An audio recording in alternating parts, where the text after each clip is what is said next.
honors Hamas, and you can't do that because of October 7th. You just can't do that. But we want our hostages back, and we don't want them back in, ones and twos and take the next 2 years to do it.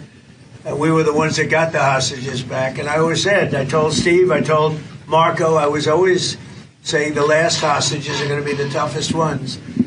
But you can't honor them by doing anything like you suggest. All you can do is say, we want our hostages back, and we want the war to end. We're going to want it to end. But you always have to remember, people forget October 7th was one of the most savage days in the history of the world. There's never been anything like that. We're talking about babies. We have a lot of meetings scheduled, but I wanted to meet with the president of Argentina, and we both wanted to meet with friends. He's done a fantastic job. I'm doing something that I don't often do. I'm giving a full endorsement to him. We just endorsed him for president. As you know, he has a race coming up, and I'm sure he's going to do well. But now I think this hopefully assures it. And to the people of Argentina, we're backing him 100%. We think he's done a fantastic job. He, like us, inherited a mess.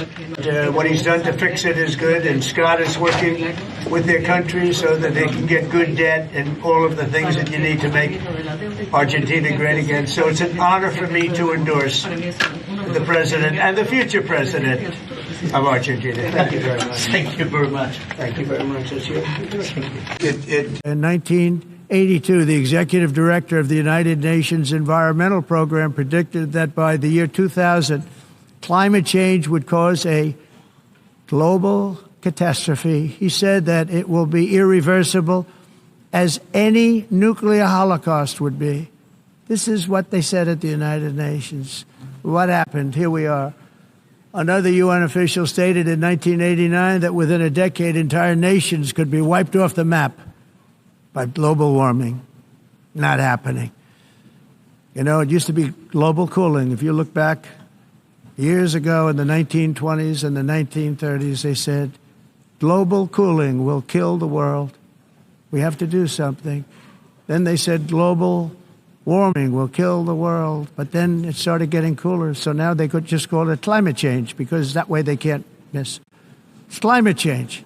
Because if it goes higher or lower, whatever the hell happens, there's climate change. It's the greatest con job ever perpetrated on the world, in my opinion. Climate change, no matter what happens, you're involved in that.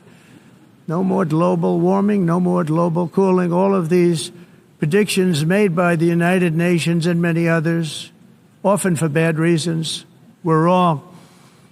They were made by stupid people that have cost their countries fortunes and given those same countries no chance for success.